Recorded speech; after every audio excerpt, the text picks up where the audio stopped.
you. It's a pleasure to meet you, James. Yeah, because I'm dripping. Okay, very good. I appreciate And it. there's a lot of it, actually, there's been a lot of it going around too. And I think my immune system is in pretty good shape, but.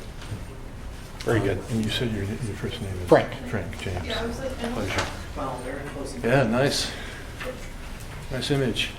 Yeah, well, I got I a like lot it. of, I've had a lot of photography opportunities on, at least the upper right one's mine, and a lot of the middle stuff is mine. Actually, the one with the Aurora there is, Yeah. that was actually the day after I got my data for my graduate dissertation. It was we went out to the observatory where we had our remote site, and there was, Haystack? no, this was Okay. actually Manastash Ridge out in Washington State. And there happened to be a reporter who was doing a story on our project who came with us, and he had a photographer with us. And there was the Aurora, which is not very common, and it's what I was trying to study. And, our latitudes, and we got a photo of it basically like an hour after I saw the data that had been processed from the prior night. That it was, there it is. Okay, we're streaming. Hi, thank you. Yeah, it was just. Here you go. Yeah, Perfect. take care. Take care.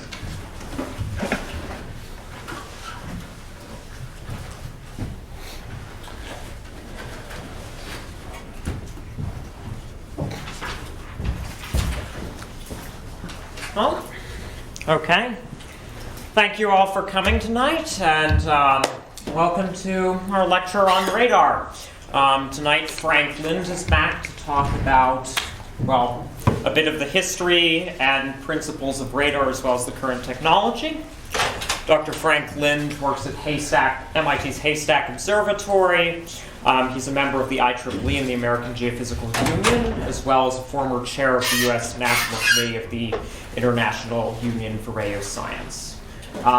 Barry Knapp yesterday mentioned a bit of his involvement with the AERO and VISTA cubesat missions they're in planning.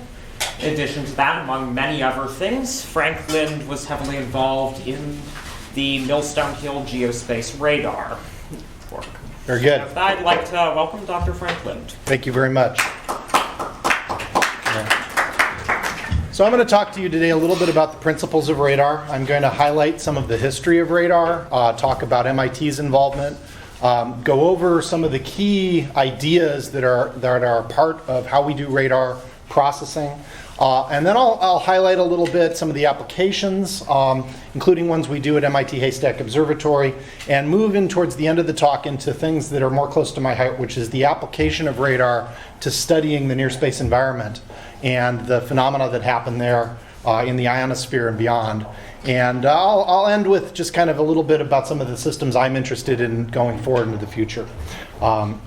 So MIT Haystack Observatory, for those who haven't heard in the prior lectures, is an observatory of MIT that is out in Westford, Massachusetts. We're about 43 kilometers from where we are now on MIT campus.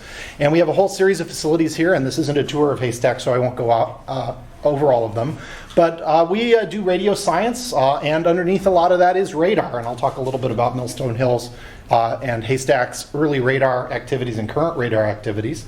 But we're a shared facility between MIT campus and MIT Lincoln Laboratory. I'm on the MIT campus side of things, so I do academic and basic research into radar and applying it to the study of the near space environment, where some of my colleagues may do more applied things such as satellite tracking and imaging.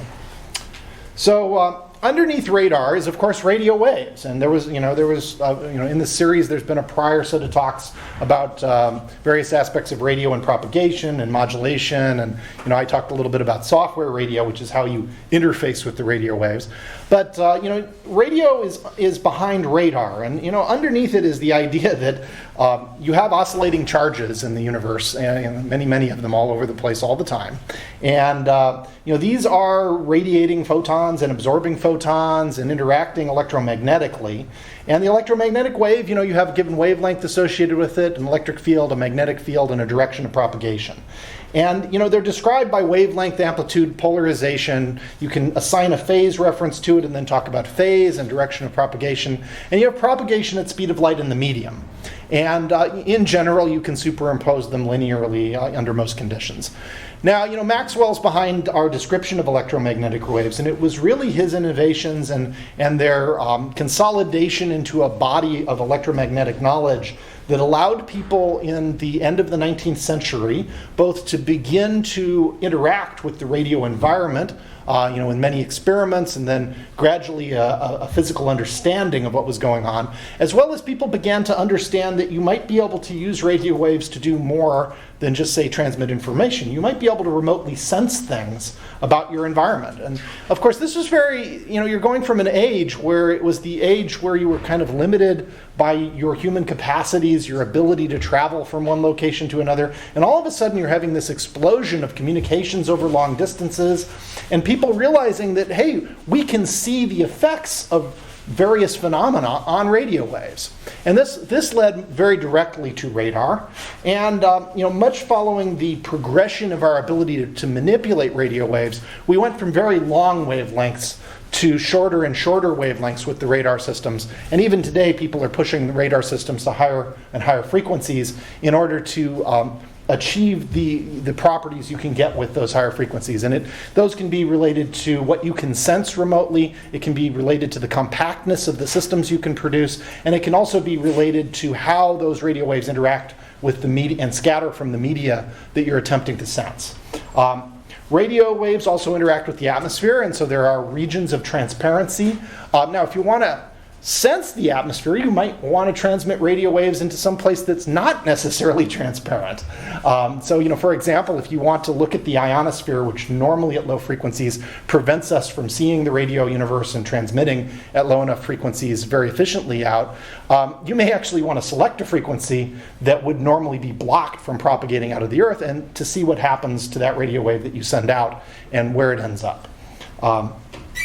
Now, radar is radio detection and ranging, and this term was coined in 1939 by the United States Signal Corps, and they were doing work for the Navy at the time. So sometimes it's attributed to the Navy. This is actually an Army group.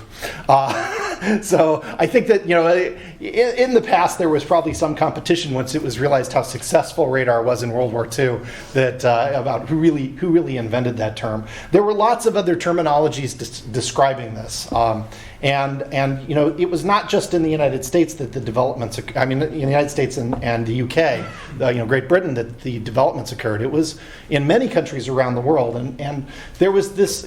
People were producing devices to manipulate radio waves and developing new ideas about how to create antennas and building systems. And as they did this, it was a process of, we can make a radar that operates at HF. What can we see? And, we put out 100 watts. Look, that's great. And there were transformative moments when we had kind of step functions and capability due to various devices. And I'll talk about that in terms of the radiation lab in a little bit.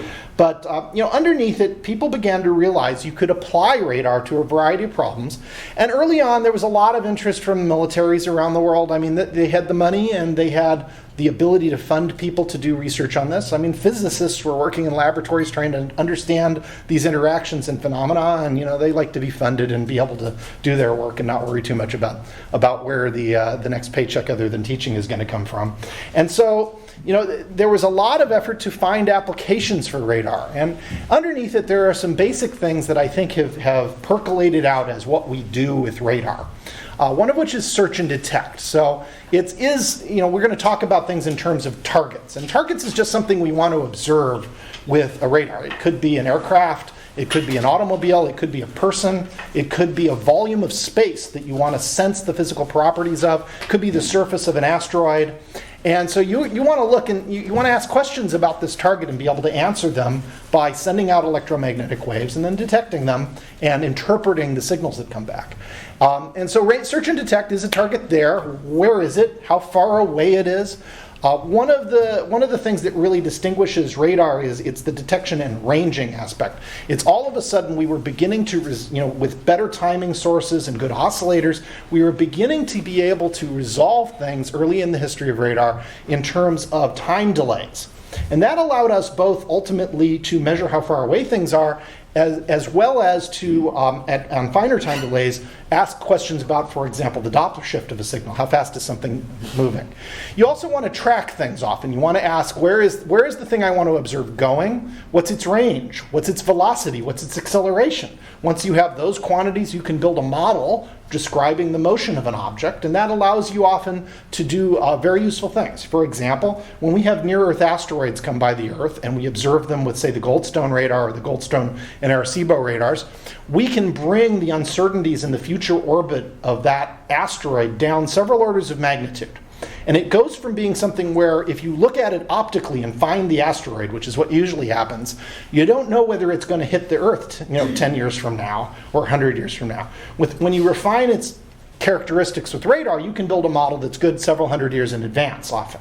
So you can go, oh, this one's not a danger, this one we should care about. That allows you to control your priorities and where you spend resources. And it's a very powerful thing that underlies a lot of things. For example, tracking aircraft. Well, you want to know where an aircraft is going to go, how it's going to maneuver, etc. You can also look at the characteristics you measure with the radar and ask, well, what am I looking at? What am I actually observing?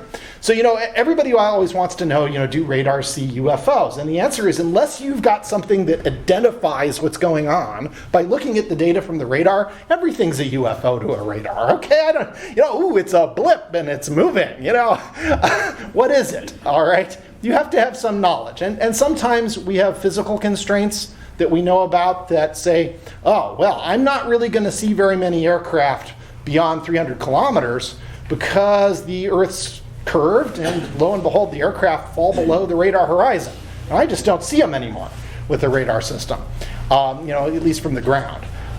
So you want to be able to actually identify things often. So you can ask about how does the target you're looking at scatter the radio waves? Are there changes in the polarization of light? Light is polarized. We can see it with sunglasses, but generally our eyes are not sensitive to polarization. And you can also ask things about, well, if I see a characteristic target behaving in a certain way as a function of space and time and frequency, I may be able to understand what that object is, or for example, you could identify if an object is structured close to the wavelength of the radar, often you'll get very strong returns. And so you could identify that an object, like an asteroid might have objects on its surface that are rubble, that are, say you're using a metric scale radar, well, it might be on meter scales because there's a very strong signature. Another thing we can do with radar, especially as we've improved our ability to apply signal processing through high-performance computing, is we can now take and make images of things with radars. So you can observe targets in angle, in time, as a target rotates, or as a target evolves, or from multiple locations. And you can use the information to build up an image of the target structure. And this structure that you image, it can look like a picture sometimes. Sometimes it looks like a picture, but it's really representing something that only kind of looks like a picture, such as the range Doppler characteristics of an object. So there's lots of different radars. Radar really started going a little bit before World War II in a really big way. I think that there was a lot of sense of urgency for the application of radar.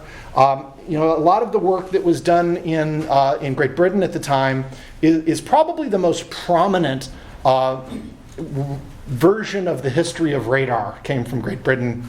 I think that the Germans had an equally robust development actually before World War II, and in many ways had more advanced radars, but were worse at using them. They didn't understand, I think, as much about how to integrate radars for military applications. And of course, things have gone on. There's the little white blob here with the lines on it. That's an early patent from the mid-1930s for a bistatic pulsed radar from the Naval Research Lab. So there was a lot of early development. And then things went on, and we've got airborne platforms for radars. We've got phased array radars, which I'll talk more about.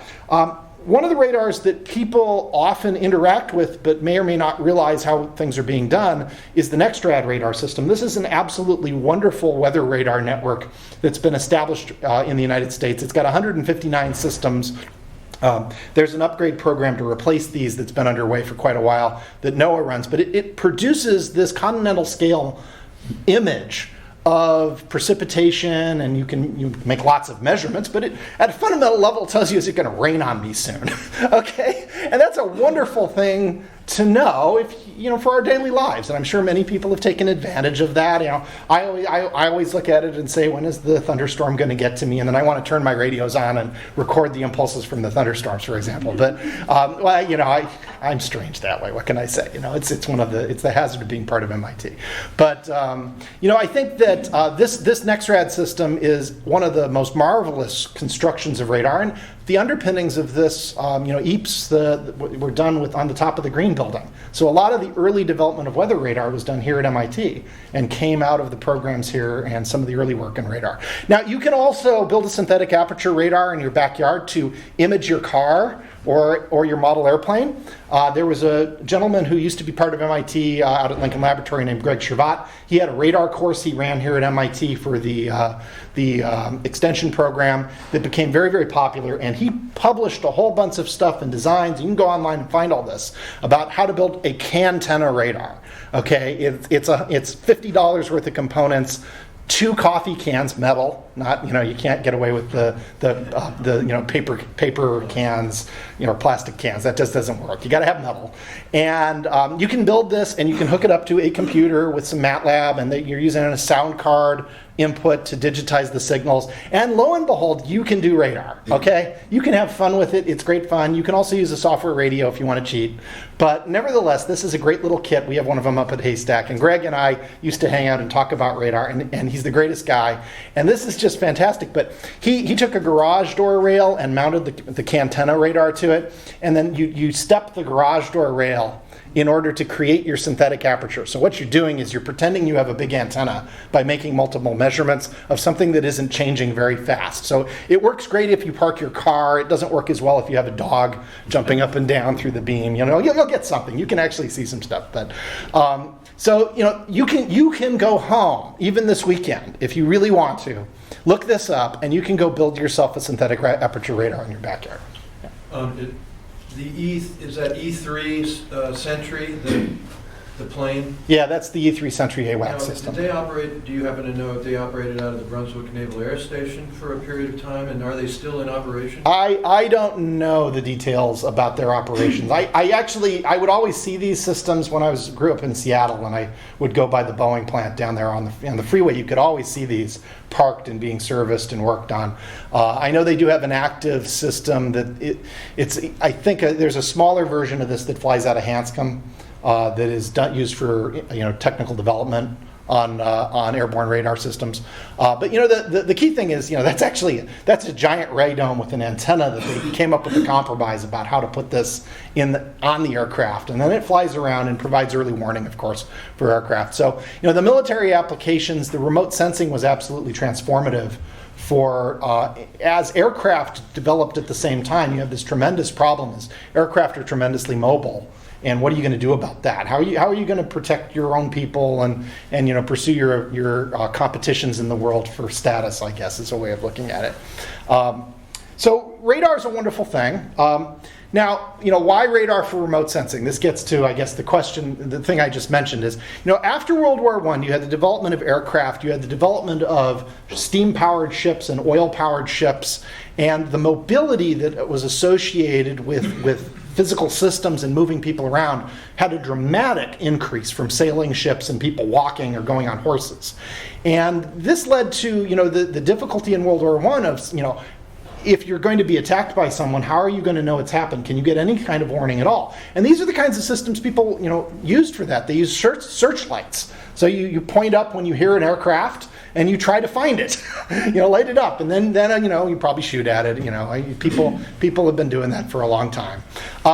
The thing that looks like a radar dish on the right there, that's the gray thing, is actually an acoustic focusing mirror to take sound waves and focus them into a microphone so that you could sit in a place in a little bunker, if that was your job, and you could listen on the headset and try to hear the whir of an airplane engine. The buzz. And so that's, acoustic detection was a big thing. The system down below is a mobile version of that, where you have horns. Those are acoustic horns to try to detect things. And of course, you could have a job, and in this job wouldn't have been so bad. It was a nice day in the city, and you've got your binoculars, and you're looking to see if someone's flying up. and if and then you call, you probably relay a message down to someone, maybe by telegraph at that point, that we've seen an aircraft and we think it might be a Spitfire or whatever.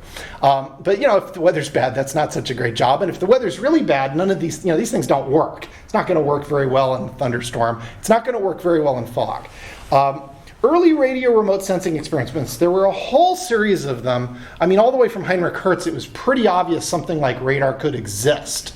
And Christian Holzmeier in Germany really has the patent on the first thing that kind of looks like a modern radar. He made an impulse. It was a spark gap. So you go, you make a electrical discharge. It's a very high current. It makes a lot of radio waves. It's impulsive, so it's actually very broadband. And then he had a system that would wait for an echo from something metallic from that pulse and ring a bell. Okay? And so the idea was, his application was, okay, I've got a ship and it's in the fog and I want to know if I'm going to collide with another ship in my course. Okay? But it's really one of the first things that looks like radar. What's the date under his name? 1904. All right? Now, the truth is they didn't have precision timing at that point.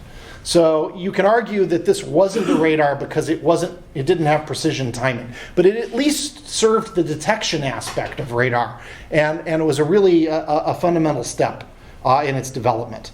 And then we go on to the early days of radar that are the most recognized, and you start to get the histories written about it. And Sir Robert Watson-Watt from Great Britain is considered by many the inventor of radar, and they did an early experiment in 1935 they actually set up this picture in the lower left where they had their little Jeep of electronics, right? And they had two dipole antennas, one of which they hooked up and phased to cancel the signal propagating from a BBC radio station. And then they actually detected aircraft in the other antenna. Okay, this is an early example of something we now call passive radar or passive coherent location, and it's interesting because I've been in, my history takes me through passive radar in a big way. At the same time, this was one of the early things, and it was fairly widely known at the time. The U.S. Naval Research Lab had a very active program since the 1930s in things that looked like radio remote sensing and radar.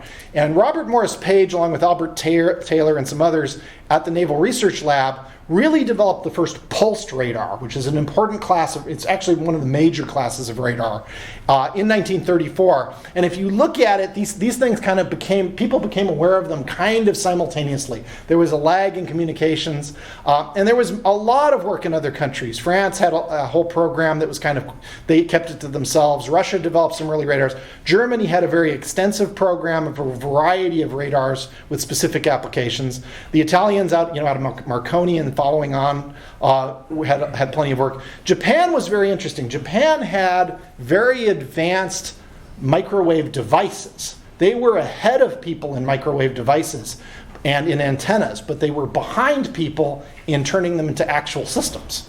So they had the pieces of radar but hadn't assembled them into radar. Robert Watt's work went on to develop the chain home radar, which are these large towers. You had transmit towers and receive towers. Those were wooden towers. That's a 105 meter tall wooden structure, okay, that you string wires off of, a whole series of them in order to transmit your long radio waves efficiently. And then you pick them up on the other antenna, and then you can phase them up and try to understand where an echo is coming from of aircraft largely crossing the British Channel. And this was not by far the most advanced radar or the most compact radar with the equivalent measurement capabilities at the time. What it had an incredible ability to bring the information together for the people in London to understand the entire situation of where aircraft were crossing the British Channel and where to direct their limited forces to respond to that. And it undoubtedly resulted, radar, this type and later radars that were developed here at MIT undoubtedly contributed tremendously to the success of that war effort. And so but this is the length people would go to. I mean, we don't do this very often today. We don't go out and build 100 meter tall structures just to hang our antennas off of very often anymore. And some of that's we can do things a little better maybe, but some of that's that there was just tremendous resources going into this area. that brings us to MIT. So MIT, of course, has a storied and long history in radar, and it predates World War II. And there was a lot of microwave development and work going on here. The thing that really kicked things off was a thing that was called Tizard Mission, which was the British had realized that they didn't really have the resources necessary to exploit some of their technological inventions and in particular to produce the materials needed for them to win the war. They realized they had great ideas that they could use, but how do you take those ideas and turn them into technologies people can use at that time in the war effort? And so in September 1940, after a couple pre-visits by various people, a guy named Henry Tizard came over to the US with a team of people. And there's a wonderful history written on this, the invention that changed the world, that you can go look up. And it's a good book to read. And they actually came out here to meet with a guy named Vannevar Bush, who's one of the people who started Raytheon Corporation. And I believe he was a vice president of MIT at one point. And President too? he might have been president too. I've forgotten. He probably was president too. He was part of something called the National Defense Research Council, and I will charitably call this an academic takeover of defense research. I think that's the correct characterization, and that the Navy and the Army and everyone had all kinds of ongoing research programs, and I think there were a series of people in academia and industry who felt that it could be better served by being led by other people and more centrally organized, and they convinced Franklin Roosevelt of this, and that resulted in funding being made available. And when Tizard Mission came over, the thing that was profound that they brought with them was the cavity magnetron. And you can see a picture of one up in the upper left. That's probably an American manufactured one, because the British ones had 6 cavities and the American ones had 8 cavities. That there's some history behind that. But this was a really extraordinary radio oscillator. Okay, it was not an amplifier; it was an oscillator, and it operated at then the storied 10 centimeter wavelength. It was 3 gigahertz. This was extraordinary. Most of the radars at the time were down at the VHF. They were at 100 megahertz, 200 megahertz. A few things up at UHF. And the other thing about it is it put out a lot of power there. It put out 15 kilowatts, which at the time for a single device was a tremendous amount of power. And people realized almost immediately how extraordinary this was, and that it was about to revolutionize what was possible to do with radar. And Tizard Mission resulted in resources being made available to make a laboratory to study this.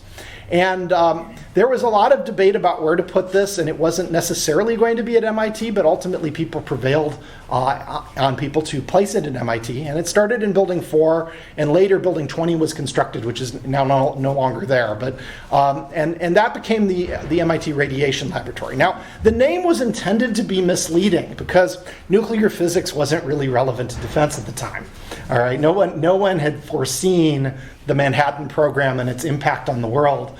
And so they felt that this would look like a copy of work that had been done with Lawrence Berkeley Laboratory, and that this would just be MIT's copy of that, and it would act as a cloak to prevent too much interest from being directed by foreign spies at what was going on at MIT.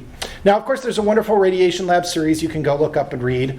I think it's even available online these days. And, there were interesting characters you can read about if you read some of the histories. They developed more than 100 advanced radars, and their budget, if you convert it to modern units, is about $720 million a year at its peak. And they provoked probably on the order, these days, it's probably on the order of, several $100 billion worth of industry immediately as part of the operation of this laboratory, just to produce the things that were developed for the war effort. Peak operation had 4,000 employees, and there were 9 future Nobel Prize winners coming out of this. Not just for radar. There were people who developed, for example, magnetic resonance imaging came out of this. One of the most famous radars out of the radiation lab is the SCR 584 there. This was what they call a gun laying radar. Okay, it's let's try to shoot things, right? with the radar. Now that's an extraordinary power level for an early radar. That's 250 kilowatts. That's easily 20 times or 30 times more powerful than anything anyone else was fielding in a very compact package. I mean, it's much smaller than, say, that German radar I showed you earlier, which had sort of similar applications. Some of the electronics is kind of visible. You can go find all these pictures online, of course. And so this was an extraordinary era, and it gave birth to something, that's MIT's legacy in radar that went forward into the future and continues to this day. My association with radar actually comes from my grandfather, who was a naval officer in World War II, and I grew up with him. And he came to the radiation lab to learn about radar, to go teach naval, soldiers to operate radars. And they went to Washington State, where I grew up, because that's where the Naval Air Base was that they were doing the training. And I've got pictures of him in front of old radars. And he always told me about his time at MIT and how interesting it was and how much I'd enjoy it. And so this is a closed circle for me. The radiation lab, like all good government projects in the 1940s, at the end of the war, they closed it. Contrast that to today. Now, people after a while realized that might have been a bad idea. All right, so there was an effort that came out of this to develop a new laboratory as the Cold War began. And this was MIT Lincoln Laboratory, which was assembled out of remnants from the radiation lab and other people in 1951, and is out in Lexington, Massachusetts, and it's a very interesting facility. One of the things that came out of this was one mission objective, which was radar technology testing and development. And there was a major program as part of this that was the Ballistic Missile Early Warning System, or BMEWS. And it is the BMEWS radars are a separate talk with, and if you ever see the slides of an inside of a BMEWS radar system, you cannot believe what was built in how short a time it was built in. It is a marvelous thing. But the prototype was at Millstone Hill in Westford, Massachusetts. And that was built in 1957 as a field site to do these radar activities. And you can see a picture of it in 1958 is when the picture's from, actually, of the completed Millstone Hill field station. Where is that in relation to Haystack? So Haystack's up the road. It's up a road that doesn't exist here on a separate hill called Bear Hill. And there was a project at this field site called Project Needles that actually was creating an artificial scattering layer in the ionosphere with lots of little metal filaments. And Project Needles led, actually, we found out recently, to Haystack's name. It is, in fact, for a needle in a haystack. Was that also sort of inherited then from, I know during the war effort there were tricks where they'd drop lots of little strips of metal trimmed to be at the wavelength of the radar. Yeah, you can deploy chaff. I think it may have come out of that. I don't know the whole history of Project Needles, but I think that it's a very similar technique. It was the first means of long distance communication at high frequencies. But the Millstone radar system was also the first computer controlled radar. This is, a lot of radars were manually controlled. Very early radars out of the radiation lab had a thing called synchro servo control. So you can go look up synchro servo circuits. It's a good education for you in analog design and cleverness and feedback. Okay, feedback's wonderful if you know how to use it. And the synchro servo systems, though, you literally have a person turning a knob, and you'd have a dial indicator, and your job is to zero in the somewhat nonlinear knob on where you want to point your radar system. This was the first digitally controlled radar, and in fact, there were other systems being built that they didn't know that digital radar control had actually been achieved, and so they built analog systems because they thought digital was too risky. And so there are people not talking to each other already, which is, is kind of characteristic of military research and defense research. Then we've gone on, and over the years, Millstone radar did a very important measurement, and the Russians launched Sputnik in 1957, and they called up the people at Millstone Hill and said, hey, we know your radar's not actually done, but can you actually tell us if the Russians really put this in orbit or not? And they got out their slide rules, and they figured out, actually I believe they tried to point at the moon first to make sure they could hit the moon, and then they pointed it where they thought the orbit would put the satellite, and sure enough, they remembered to take a picture on the second pass. So that's the picture of the second pass of Sputnik at Millstone Hill in 1957. And the little blip on the left in the white is the transmitter pulse, and the little blip in the middle is Sputnik. And it's long because the radar pulse is long. This led to an entire area of satellite remote sensing remote sensing of objects in space with radar. All right. Now, my field of remote sensing the ionosphere to study what's going on came out of nights and weekends here and elsewhere with these powerful radar systems. They also eventually constructed the Haystack Observatory where they put a radar system that operated initially at S-band to do planetary radar and then was later upgraded to X-band to do satellite imaging and tracking. Early efforts in planetary radar included Millstone Hill doing the first radar lunar image. This is what's called a ranged Doppler image. It's not the first detection with radar. That happened earlier. But this is the first imaging using ranged Doppler in the center. It's a very narrow bandwidth that the moon presents, and you're actually separating in range. So the front of the moon is the little point at the top, and you come inwards and you're looking in range along the moon, and it's actually separated in Doppler shifts. So there's a little bit of motion towards us from one side and away from us from the other side of the moon, and then everything from the top and the bottom of the moon is stacked on top of each other. Okay, that's called aliasing. So we actually have done that experiment again with Millstone Hill with more modern signal processing, and you can kind of see the craters in here, and that's, there's some artifacts from the processing. There's some echoes that are side lobes. But so you can do this again with the same system almost, but we have a different antenna now that we're using with this. But but nevertheless, we've come a long ways in what we can do. So radar. The radar equation is the fundamental equation we use to talk about radar systems. It relates the power we receive with the radar to the power we transmit with the transmitter. And underneath it, you have an antenna that you're going to transmit out of, and that antenna has some gain. And this equation I'm showing here is a simplification of what's called the monostatic radar equation, and that just means that I'm transmitting and receiving with the same dish. The gain of the antenna there's a wavelength dependent aspect to it. There's an area associated with the aperture size, and there's 4 pi because we like unit spheres. Then the energy propagates out, and it's going to go out in a unit sphere, but we're going to scale it by the range. And it goes as 1 over r squared, which is great. And then it's going to interact with our target of some type, and that target we're going to describe its interaction with something we call a cross section. Okay, and this has the units of area, but it's our way of glomming together everything about the scattering and the reflection of the radio energy into one constant that we can conveniently use to make the radar equation work. All right, and you can actually compute radar cross sections these days from first principles with simple things you can do analytically. More complicated things you just electromagnetically simulate them today. You then have a propagation of the signal back in space, which goes as a unit sphere scaled by the distance, so 1 over r squared. And then there's a receive aperture that intercepts that energy. All right? And so that combination tells you how much energy you get back at your receiver.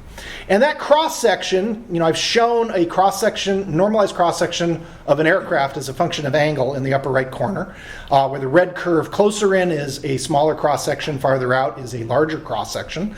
And that cross-section can vary based on angle, target size, target volume, the relative size of the radar wavelength to the target, material, roughness, polarization that you're using in the radar, wavelength of the radar you're using. It can be very, very complicated, okay? It also is where a lot of the information about the target is contained.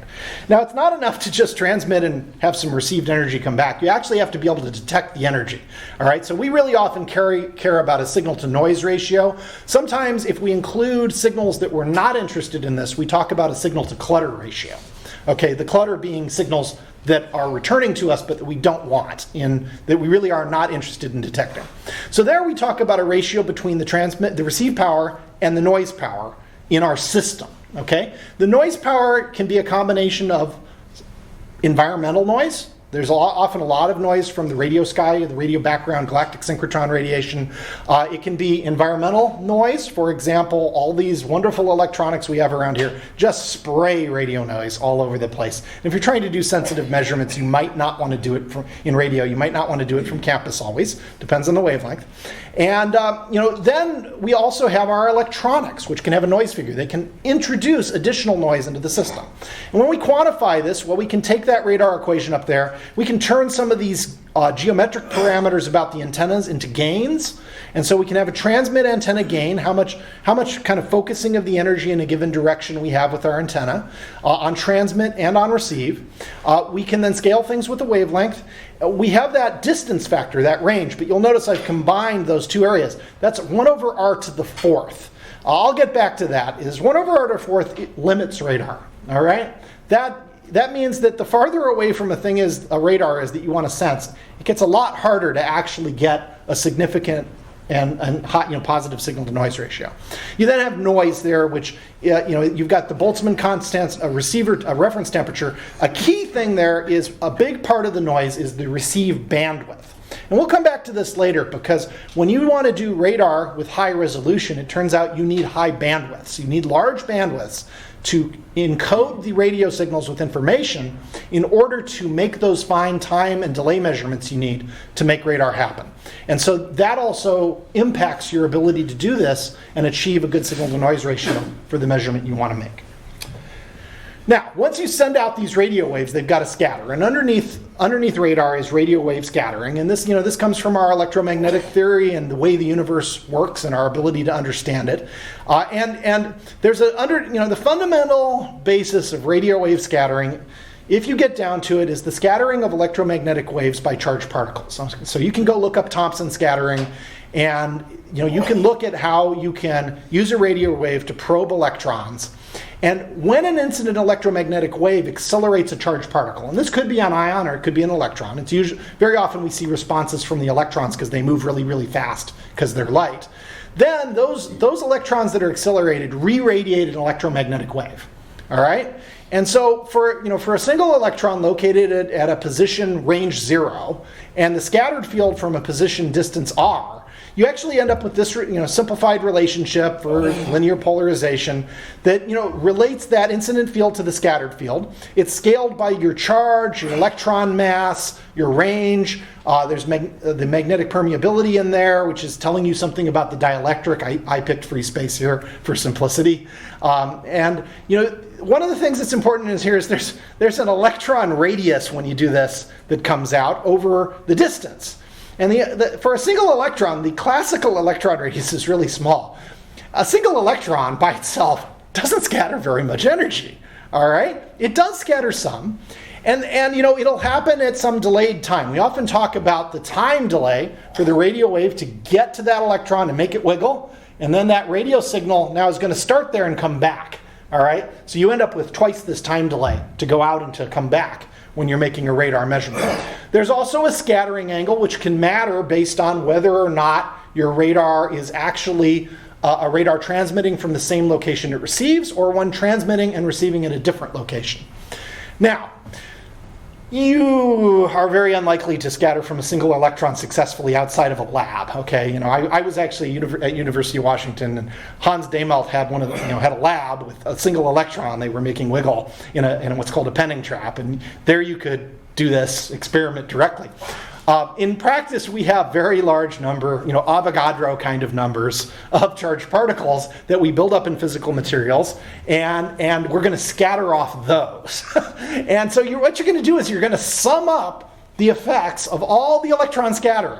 Okay. Now, if we do this analytically for something simple, we don't do every electron. I'm really glad I don't have to figure out the scattering for everything I look at every time I do it. It would be maddening to do it from the electron level. But nevertheless, you end up in a regime where on the bottom right, you can talk about radar cross-section. And on the vertical axis, you're looking at the relative cross-section or the relative cross-section of a metal sphere as a radar scatterer. And on the bottom axis, you're looking at the ratio of the circumference or the radius of that sphere to the radar wavelength. And what you find happens is that there's a wonderful theory called me-scattering theory, and you end up with several different regimes of scattering out of this. And this works for things that look like metal spheres, okay? And more complicated objects look a little differently, and I'll talk in a second about volume targets. But the important thing is that there's kind of an optical limit where things look like reflections. There's a Rayleigh limit where the particles that you're scattering off are much smaller than your radar wavelength, and it's really hard to detect them because of that. So often you want to make sure your radar has a smaller wavelength or a higher frequency than the thing you want to look at, which is one of the things that drives us to higher frequencies with radars for many applications. There's also this intermediate regime where the radar wavelength is comparable to the scale of the object. And then you get scattering, and you get this oscillatory behavior that's oscillatory versus radar wavelength. So in practice, a given object is just going to fall at a certain point on that curve. This is somewhat simplified. I mean, the truth is we can have targets, and they're not necessarily metal spheres. I mean, you can have radar targets that aren't reflecting at a surface boundary layer, but you have some skin depth that you're probing with the radar. And so you can get constructive and destructive interference from objects.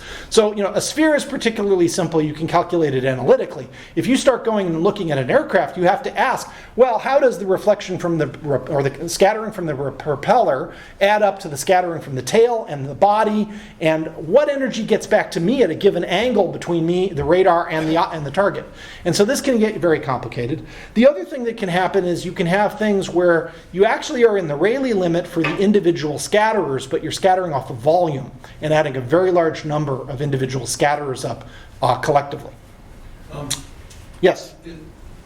You mentioned that sometimes the radar is both sending and receiving, and sometimes there's a separation. Is one better than the other? I mean, what are they? I mean, I will get to that in another couple slides. Thank you. So volumetric radar targets I mentioned. So a lot of geophysical radar systems look at volumes of space that scatter radio wave energy. So satellites, metallic spheres, we often call these hard targets, and they will be in your radar beam. Your radar beam could be smaller than the angle of the target. It could be larger. But nevertheless, that radar equation I showed with the 1 over the r to the 4th scaling is what applies. Now, if you go and look at, say, a region of the atmosphere or the Earth's ionosphere where there are scatterers, and it's a volume, as your antenna beam expands out away from your radar system, it's encompassing a larger volume. And that larger volume then has more scatterers in it if the scatterer's volume is filling your radar beam. And so you actually get a scaling that goes as 1 over r squared. So a lot of our geophysical radars, our NEXRADs, our Geospace radars that look at the ionosphere, they actually benefit from this tremendously. It allows you to have a radar that otherwise probably couldn't detect anything if it was just if we concentrated all the electrons down. Say we took all the electrons in a cubic kilometer and we concentrated down to about the cross-section of a BB, which is actually about the equivalent cross-section. Okay? If I did that and used the Millstone radar to look at it, I couldn't see it. And the reason I couldn't see it is I'd be in that Rayleigh regime of scattering. But if I spread all the electrons out in the volume, this effect comes into play, and now all of a sudden, hey, wait a second, I can actually see the scatter from this. All right, and I'll get to that in a little bit. Radar geometries, to answer your question. All right, so there are different descriptions we make of radar geometry, and this is the relationship between radar transmit and receive antennas. One of which is very popular is called monostatic. That's where you have a transmitter and a receiver at the same place. Very often, we talk about this almost always being the same antenna. And often there's a switch that goes on where you send a transmitter pulse, throw a switch, turn off the transmitter, and listen for the echo with the radar system. Okay? You can have multiple site monostatic radars, so you can have, say, 3 different monostatic radars, each lighting a target up from different angles. You can have bistatic radar. This is where, like in the lower right there, say you transmit from Millstone Hill, and if you happen to use an antenna like I got to do a few years back now at NRAO Green Bank, you can bistatically range satellites and make atmospheric measurements and so forth. And in that kind of arrangement, you're transmitting from one location, receiving in another. Another way you could do it is you could imagine having multiple radars, each of which, maybe one transmits and the other receives, or multiple ones transmit and multiple receive. And so that's called a multistatic radar.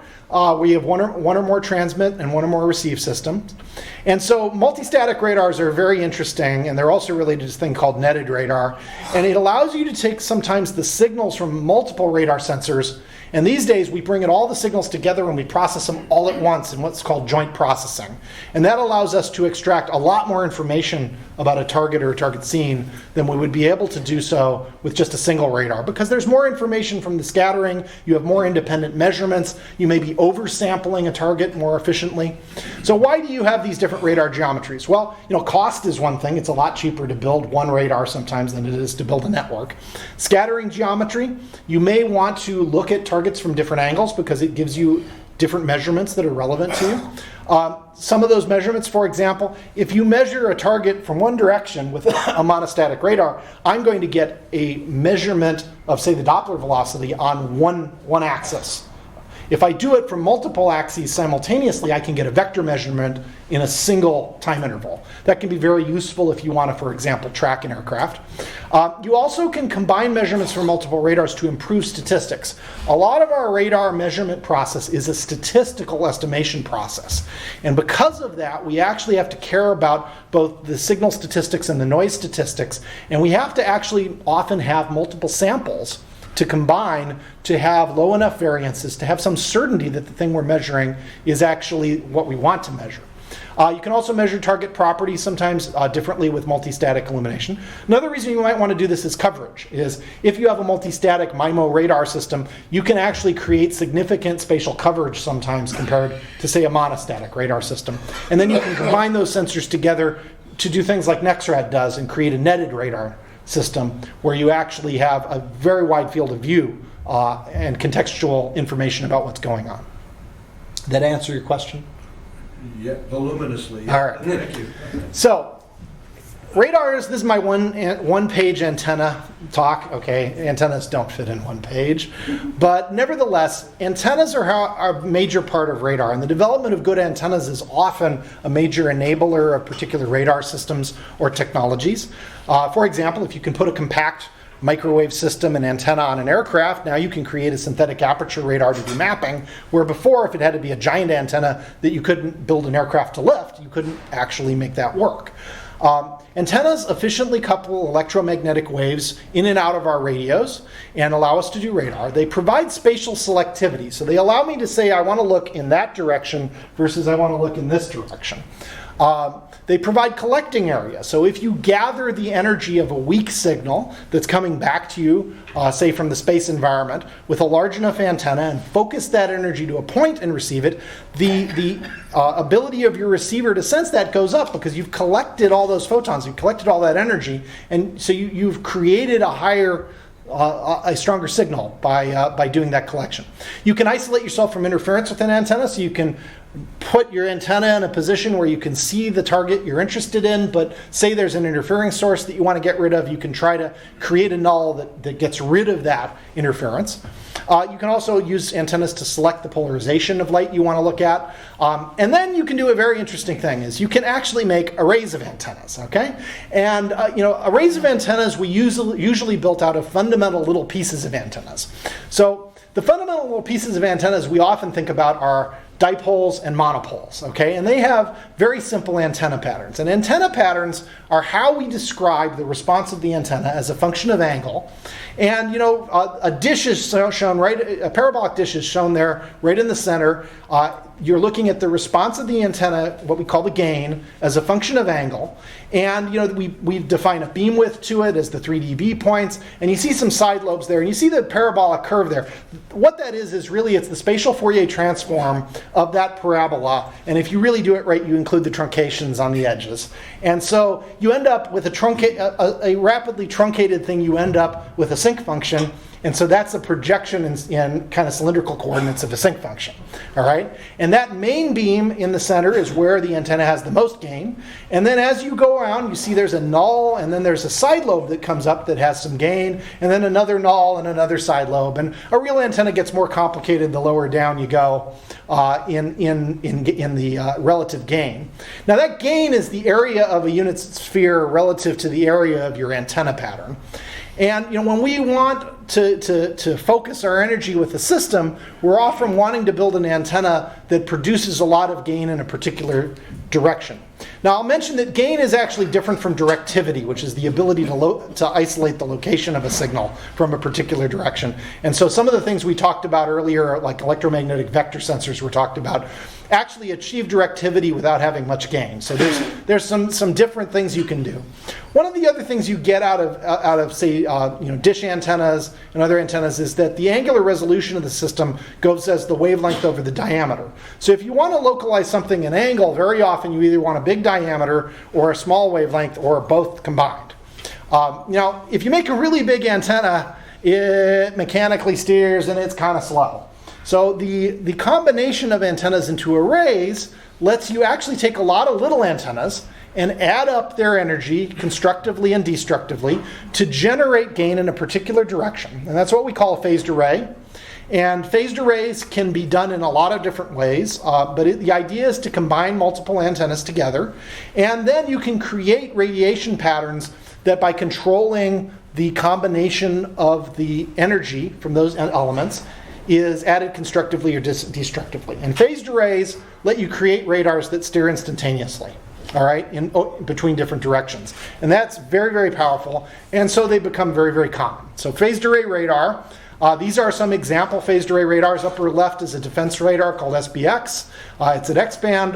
There's lots and lots and lots of little transmit-receive modules. You can do clever things if you have a lot of money, such as put radars in dirigibles and fly them around to look at stuff.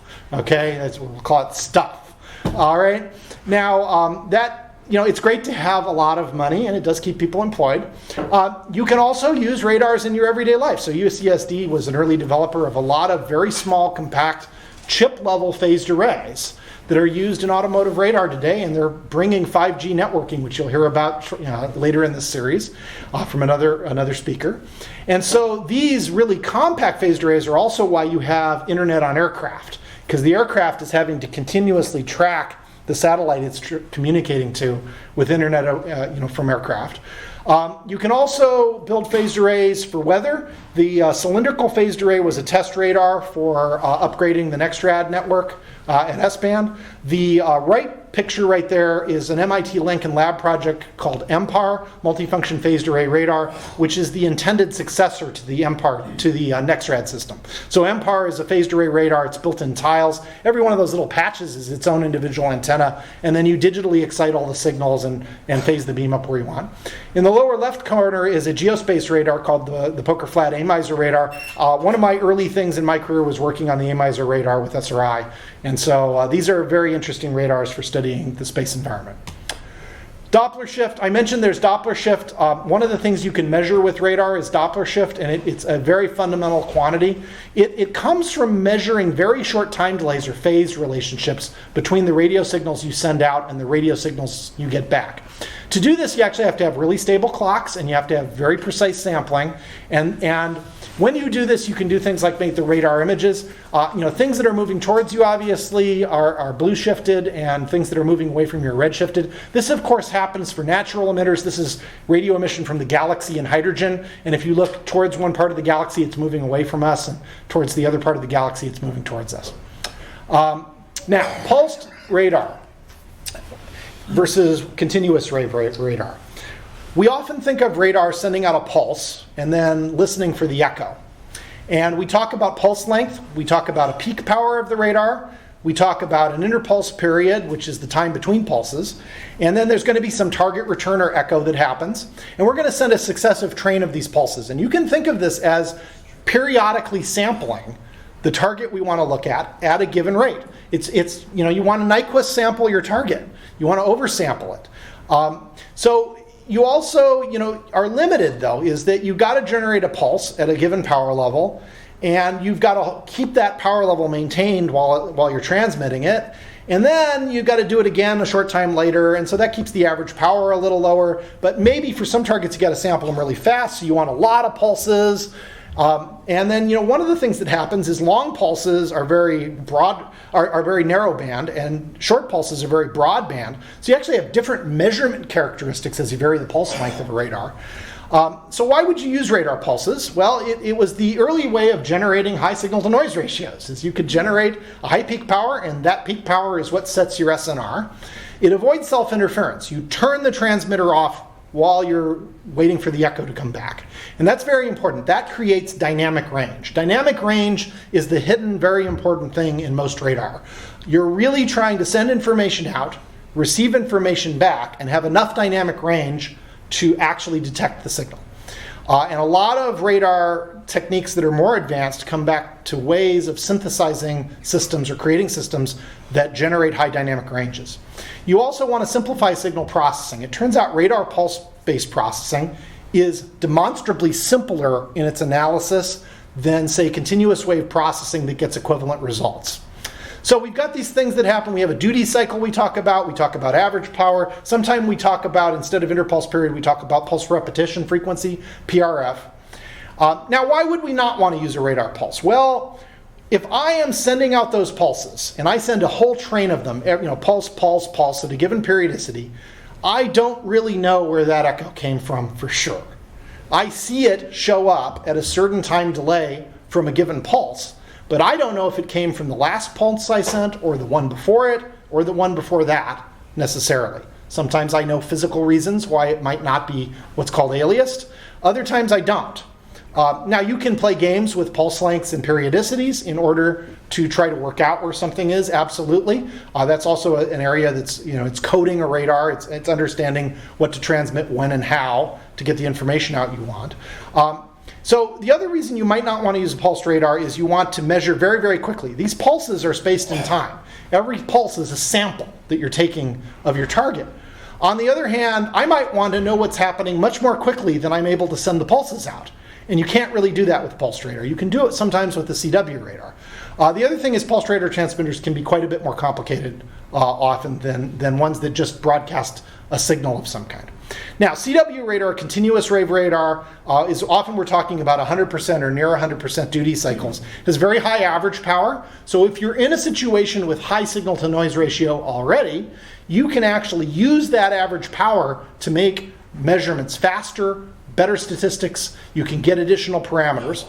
Now, there's a problem, which is you're always transmitting, which means you might be jamming yourself. All right? So you have to listen or try to detect a weak signal while you've got a blaringly bright transmitter being sent. Now, you can solve that different ways. You can go bistatic, multistatic. You can use signal processing. You can use antenna patterns to try to deal with that. So you can have one dish transmit and one dish receive, and you have what we call a locally bistatic radar. You put them right next to each other, and the antenna is kind of like that I talked about earlier. So you can make that. You also have with CW radars, if you encode information, not just set a sinusoid, but you encode information on the CW radar, you have the potential for alias-free measurements. So that allows you to get rid of these range ambiguities absolutely to within some limitations. Now, radar, if I want to send things with pulses, I have a kind of a quandary. I really want short pulses if I want to know where things are with high range resolution. But I really want long pulses up to CW if I want good Doppler resolution. And so, one thing students should remember is the speed of radar is 150 meters a microsecond for a monostatic radar. That's what lets you figure out how far away something is in free space. And you've got this quandary is, I want to send, say I wanted to measure range and Doppler at the same time. I want to send short pulses and long pulses simultaneously. That's not so compatible, especially with pulsed radars.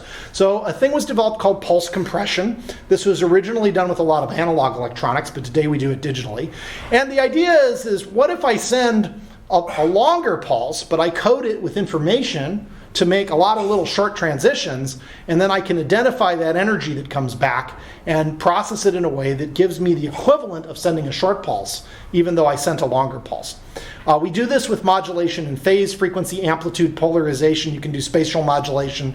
Underneath it is increasing the temporal bandwidth and frequency, the temporal bandwidth and frequency and the spatial bandwidth in spatial frequency. And the idea is essentially bandwidth encoded properly contains information that lets you identify the return that's coming back to the radar. And so that information coding aspect of pulse compression is both very interesting because mathematically there are really clever ways to do this. But also it's really relating to fundamental information theory, that we're wanting to put information into a signal bandwidth, and that we're wanting to use that information to understand something about the radio propagation or the radio returns. We also can talk about radar coding, which is taking and using combinations of pulse compression, patterns of transmission, and also algorithms and analysis methods in order to improve the resolution and the qualities of the radar we want to do. For example, you might want to create radar coding that gets rid of some energy that is coming back into your radar that you don't want, such as clutter from the White Mountains. So I've dealt with clutter before, and in particular from echoes of, Mount Monadnock and other places that just come into our radar. And without some sort of clutter suppression, which we do in signal processing, we wouldn't actually be able to make radar measurements at very low altitudes. But because we can mitigate that clutter, we can actually can make those measurements at lower altitudes. And so there's lots of wonderful mathematics in radar coding. I mean, there's whole groups of people who spend a lot of time thinking about this and have done some beautiful work. Now, when we want to ask how well does a radar perform and what's the fundamental measurement, the fundamental measurement, I just told you that what we're really doing is transmitting information on a bandwidth. The fundamental measurement of radar is correlation. All right? It is asking how the energy that was transmitted by the radar, delayed in time and shifted in frequency, is related to what you're receiving. And this is something we encode in something called the ambiguity function, which is shown there on the right. And fundamentally, you look at that, and it's a correlation. You're taking the product of two quantities, one of which is time delayed, and you're doing a Fourier transform of it. Okay, and we're squaring it because we want it to be in energy-like units. The goal of radar is ultimately to measure the target correlation function. It's related to that cross-section up in the upper right. And what we want to do is we want to actually oversample this correlation function. We want to understand how the target is varying in range and in small time delays, called lags. And this sampling is determined by the target. Often we really want to measure all these little points. There's an autocorrelation functions for the ionosphere at different altitudes, 100 kilometers, 150, 200, 300. It's becoming more narrow as you, or the bandwidth is becoming more narrow as you go to lower altitudes, and so the correlation function is becoming longer because it's the dual of the Fourier transform of the bandwidth of the target. But so you want to measure that, and you want to sample that correlation function with your radar. And you want to do it at different ranges, and you want to do it at different lags to get the Doppler information. Sometimes you can do that, sometimes you can't. When you can do that, when we can't do that, we call it an overspread target because there's aliasing in range and Doppler shift. And the target may be varying over the measurement volume, essentially. Often we're making radar waveforms in an attempt to measure these correlation functions of the target we're interested in. So we're modulating encoding in order to attempt to sample these correlation functions properly in time and space and frequency. Now the ambiguity function characterizes this range and Doppler resolution of a radar waveform also. So for example, if I put in a pulsed waveform and correlate it with itself and ask, well, what does the ambiguity function look like for that? I'm essentially asking, what does that pulsed radar waveform look like in range and Doppler resolution? All right, how does it correlate with itself? How does that self-correlation limit the performance of the radar measurement? Alternatively, if I took a continuous wave radar and made a noise-like signal and correlated it with itself in range and Doppler, I could ask, well, oh look, I can identify a particular location. I have very high resolution potentially in both range and Doppler, but there's some other effects I'll show you in a second. Direct computation of the radar ambiguity function is computationally intensive. It used to be prohibitively computationally intensive, but we've had a transition to this is how we very often process a very wide range of radar signals. And in fact, it allows you to build radar processing that's largely independent of the radar you're working with. Now you can use a lot of knowledge of the particulars of a signal you transmit to speed up the radar signal processing or to lower the resource utilization if you want to embed a radar in a device. And there's a lot of knowledge of the target that can come in that's useful. So here's some radar ambiguity functions. This is on the left a single pulse in delay and Doppler shift for a kind of pulse we would use for the ionosphere. What you see is that there's energy spread in delay, that energy corresponds to what that pulse, I've actually gone forward and backward in time to center the drawing here. But the point here is that you actually, that width there sets the radar range resolution. If I send that pulse back out and I scatter off of a metallic sphere, I'm going to get back something that looks like the length of the pulse I sent. Now in the Doppler extent, you see a different thing. You see a sync function-like response. And you know, if I actually make a longer pulse, what you're going to see is a more narrow sync function-like response. A shorter pulse is going to have a wider sync function-like response. And that actually corresponds to moderate Doppler resolution. There's some other radar waveforms that are common, like chirped radars are very common, where you vary the frequency of the radar. Those have absolutely terrible Doppler resolution and wonderful range resolution.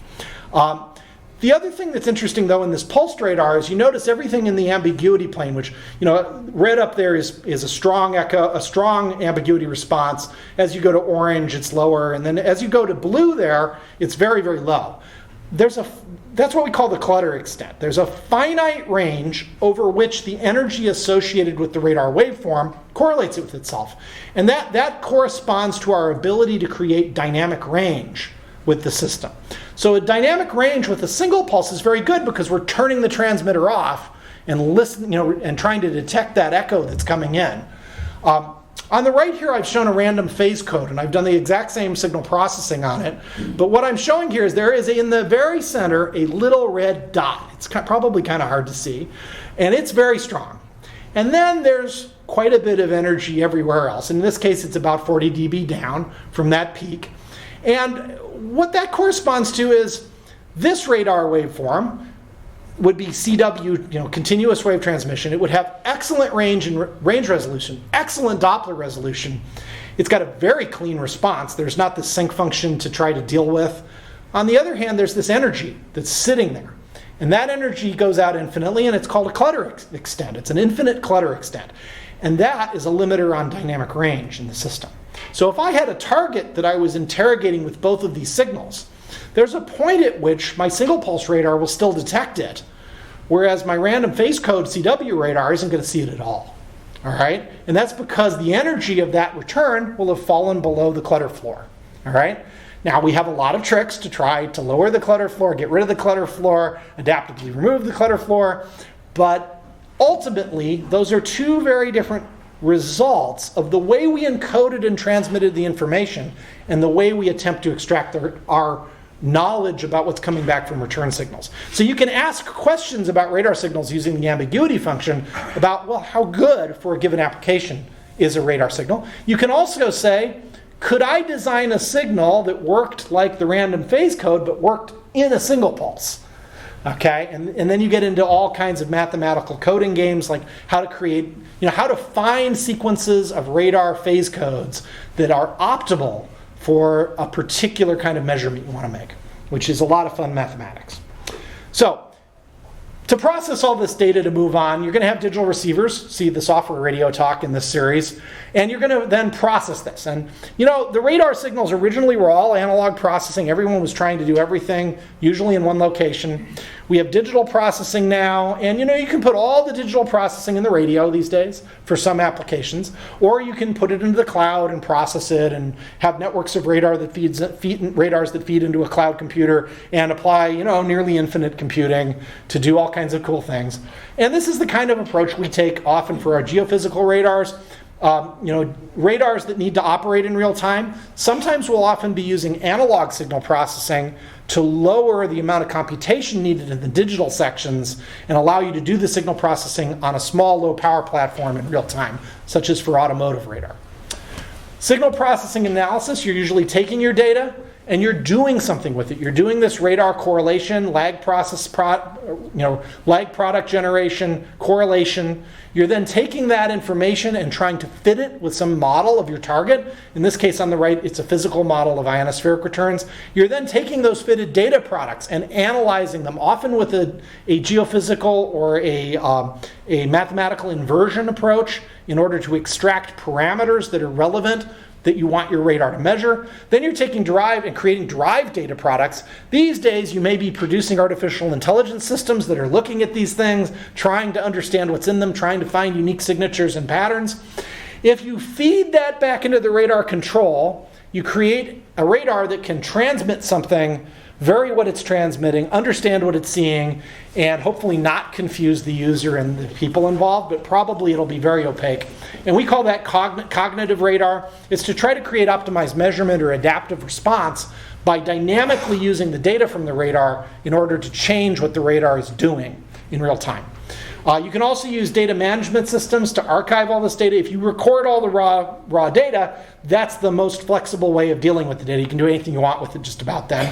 And you create a lot of things like post-analysis visualization. You want to make a pretty picture of all the rain in the United States, for example. Radar applications. There's a vast swath of them. I debated how much to cover in radar applications. Here are some nice pictures, okay? So, there was an early thing from the radiation, right before the radiation lab days, that they noticed that you could see cars with radars, all right? And there was a comment made that was to the effect of, don't let the cops know about this, all right? So in the bottom right is a radar gun disassembled kindly and photographed by a person. And, you can have military radars. That's a whole gamut of radars. Ground penetrating radars. One of the areas that we are getting a lot of radars now, automotive radar. You can have cars with many radars, short-range radars, long-range radars. The largest phased array radar manufacturer in the world is Toyota, all right? It's absolutely amazing. These are all chip-level phased arrays. If you have a little fun and some money, you can build planetary radar, look at near-Earth asteroids and so forth. You can also do mapping radar, synthetic aperture mapping radar. This is the limit system that MIT Lincoln Lab developed to do very, very high-resolution mapping. This is a place in Arizona in 2005, mapped with that radar. So lots and lots and lots of applications. Haystack and MIT, we often at Millstone Hill are doing space surveillance. So the Millstone Hill radar got upgraded to L-band a while ago, and in 1962, because they wanted higher angular resolution, and it is used to find objects. So any satellite bigger than a certain size, we give a number to, and we find it and periodically track it. And this information goes to Air Force Space Command.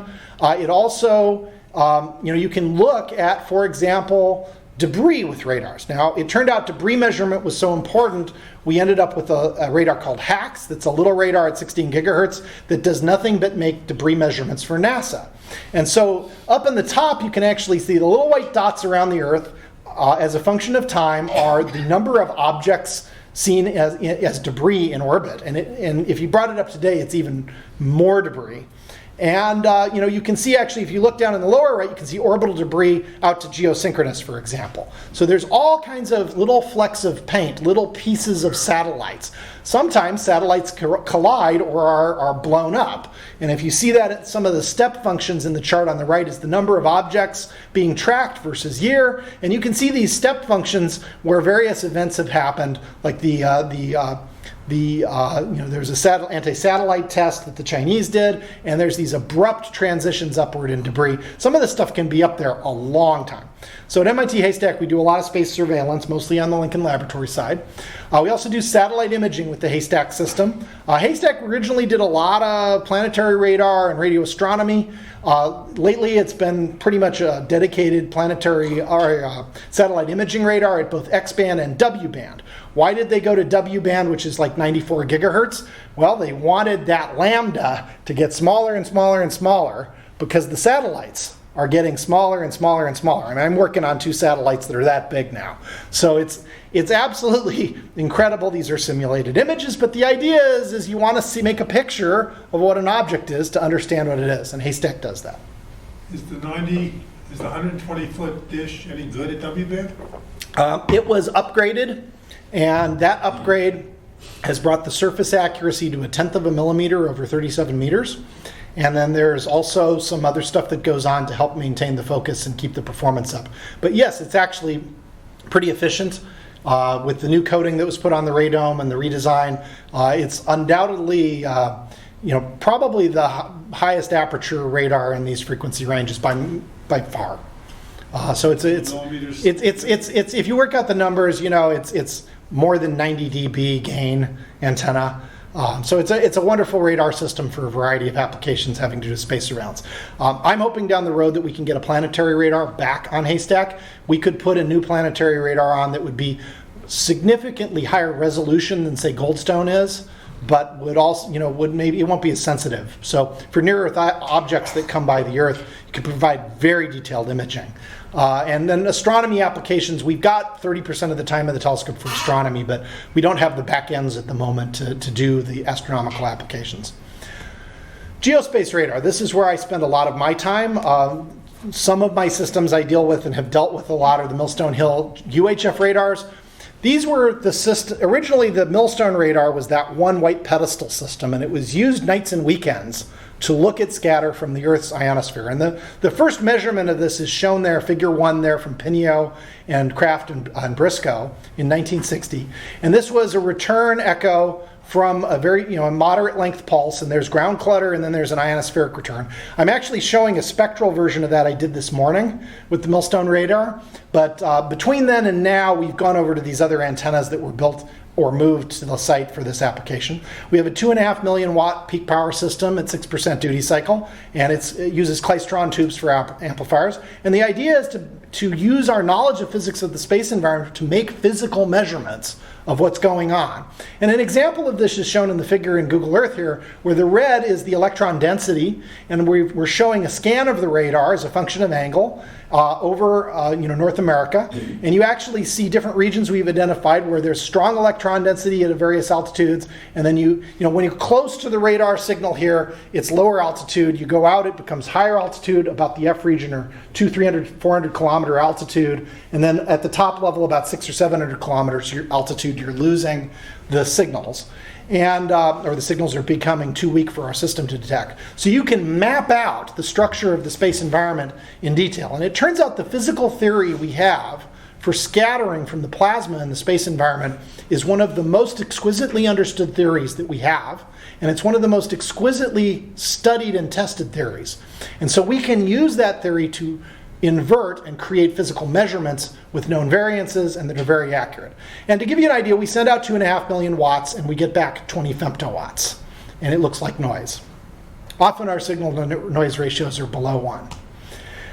Now, radio signals, when you send them out into the space environment, also propagate and interact with the ionized media that they propagate through. The Earth's ionosphere, as you go up in altitude, really starts at about 80 kilometers, right below the E region. Sometimes it goes a little lower when events ionize the lower atmosphere and create what's called the D region. And as you go up, there's a peak in electron density, and then eventually it falls off as you go out into space. And radio propagation here, follows a refractive behavior, and there's a plasma frequency associated with the Earth's ionosphere, and a phase velocity associated with that. And so if we send out radio frequencies below this plasma frequency, below the critical frequency of the ionosphere, they get reflected back, all right? So this actually allows you sometimes to bounce the signals across. It goes up to the ionosphere, comes down, bounces off the Earth, and repeats. That lets you do over-the-horizon radar. You can get ducting, absorption. If you're sort of above the critical frequency, you get a lot of refraction you have to account for. If you're way above it, you go right through and you come back. Okay, things become transparent. Now, if you want to sense the ionosphere, this is very useful. And it was, of course, one of the first things discovered about radar, is that you could sense the ionized layer, or the ionosphere, around the Earth. And the Didden Park ionosonde from, I think it's 1931, is in the lower right-hand corner. We did a similar measurement with a little experiment and software radios and that little loop antenna up in the right, and we had a 3 milliwatt ionosonde. Okay, so usually, it used to be they were like 3 kilowatts peak, and then 30 watts, 300 watts, and then 30 watts. We're down to 3 milliwatts to make that kind of measurement. You can use radars, such as Millstone Hill or Arecibo, to make an equivalent measurement, but using radar-like techniques. And if you do that, you get the trace that looks of the ionosphere that I did with Arecibo, one of my colleagues, that is on the upper left. And Juha Virtanen was the one who processed this data, did a marvelous job of getting what we call plasma line data out of Arecibo. And it looks like a theoretical model, but it's got every wave, every wiggle, everything that happens is there because it's such a sensitive radio telescope and radar. So you can make plasma frequency measurements. You can do all kinds of clever things with that. You can also look at measurements that are from the electron gas and the ion gas, the plasma, that is up there in the ionosphere. You can do the volume scatter I talked about, and you get what's called incoherent scatter. You get those femtowatts back for the megawatts out. And if you look at this on the right, this is a bistatic measurement.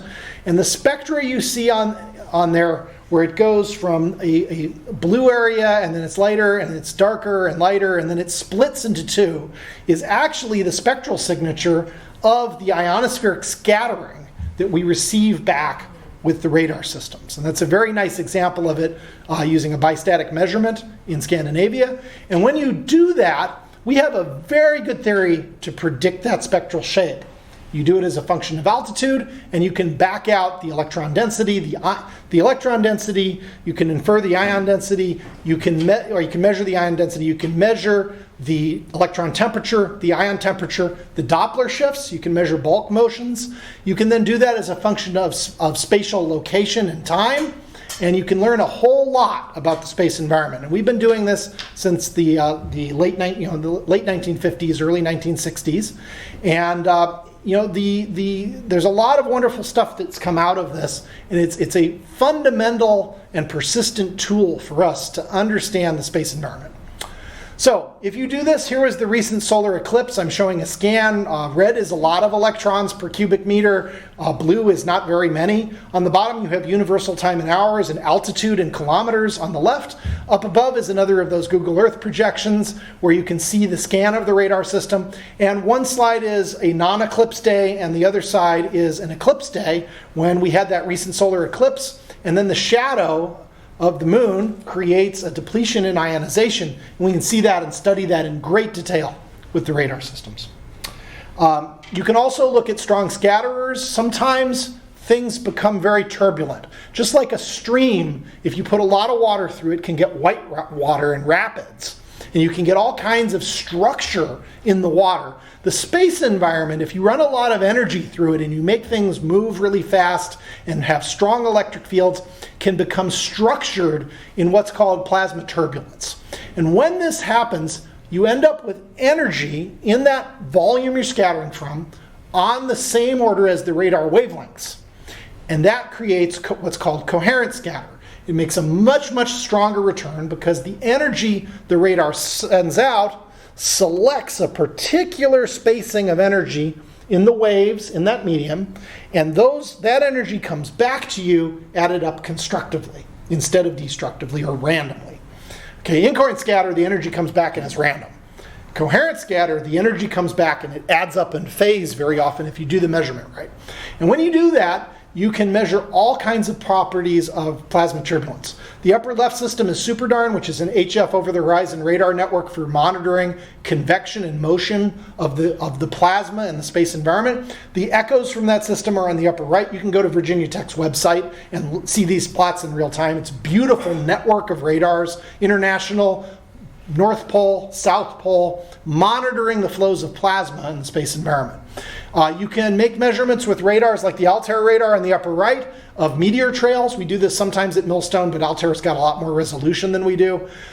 You can also build radars that look at that transition region between the ionosphere and the atmosphere, the lower atmosphere. And when you do that, you can see atmospheric turbulence. And the German radar, the MARSI radar, that's up in, actually it's located in Andoya, Norway, is a radar system that can actually do 3D imaging of volumetric turbulence and basically the motions of the atmosphere. Sometimes there's charged particles and you get enhanced coherent scatter. You get all kinds of wonderful things you can back out of this, such as neutral winds in the upper atmosphere, or you can study the plasma physics in very great detail. It's a wonderful plasma physics laboratory. And in fact, we can't create many of the conditions in Earth-based plasmas that we see in space-based plasmas. So it's very interesting.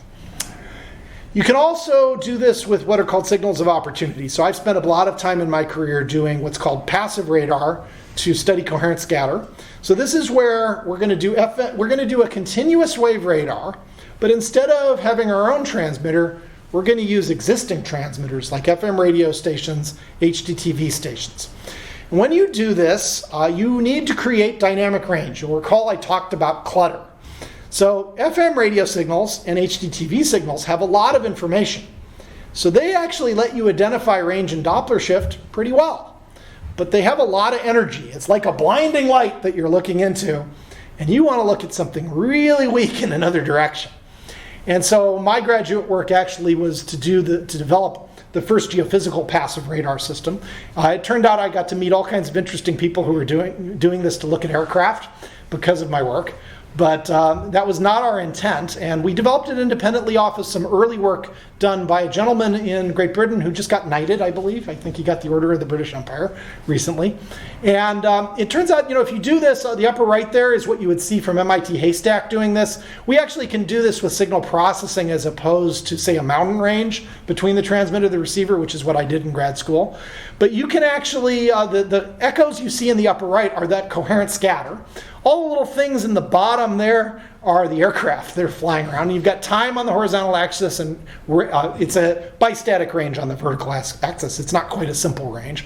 You can look at how this scatters in the space environment in the lower left. When you make this kind of measurement in the space environment, there's a particular region, because of the Earth's magnetic field geometry, where we can make those coherent scatter radar measurements. We can line up just right with the plasma turbulence and see the signals. And so where there's red there over New England is where, from Haystack, I can see turbulence in the space environment. When you get a big geomagnetic storm, you get the aurora. This is precipitation is on the edge of the aurora, this type of instability. And you can measure a lot of physics about the energetic processes. And if you do this with networks of these radars, you can spatially map where energy is coming into the lower ionosphere, and it's actually associated with the closure of currents from space that you can measure with satellites. Upper left corner is an interesting measurement I made. That's a meteor trail in range and Doppler shift. So there's a Doppler velocity is vertical here, range is horizontal. I've zoomed in on a meteor trail. I observed at Haystack using FM radio signals. But this is an interferometric measurement. I was using multiple antennas. And so what you're seeing there is a cross correlation between the antennas. And then on the right is what's called the coherence. And the coherence is measuring the phase that the radio signal is coming in at. And so you can see that region of Doppler shifted energy there is actually associated with a particular spatial region associated with the meteor trail. And one of the things we're doing with my rapid system we're developing is working on radar imaging of this type, but being able to ultimately go and produce much more three-dimensional images of things like meteor trails, but also to extend it to use multiple radio wavelengths, not just one FM radio signal, which is what this is. I can use the whole FM radio band. I can use the HDTV signals. All of a sudden, I can explore the scattering as a function of the wavelength or the frequency. And that's an interesting thing geophysically, because we can make models and predictions of what we think the plasma physics tells us, and then we can measure it and compare, do science. Low-cost radars for space weather. I'm working on incoherent scatter radar systems for the Air Force that are inexpensive and to build and operate.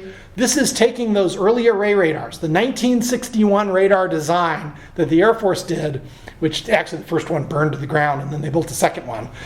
We're trying to do these as low cost as we can do, but still get the incoherent scatter radar apertures. We need kind of a megawatt of power and a hectare more or less, and there are some tricks involved in doing this at low cost.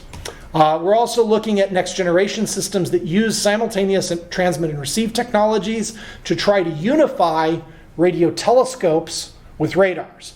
If I can transmit continuously and receive continuously from the same aperture, maybe not in the same direction in any given instant, I could use that aperture to do astronomy digitally, and I can use it to do radar simultaneously, as long as I can create enough dynamic range. And enough dynamic range is to get down pretty much to the thermal noise floor.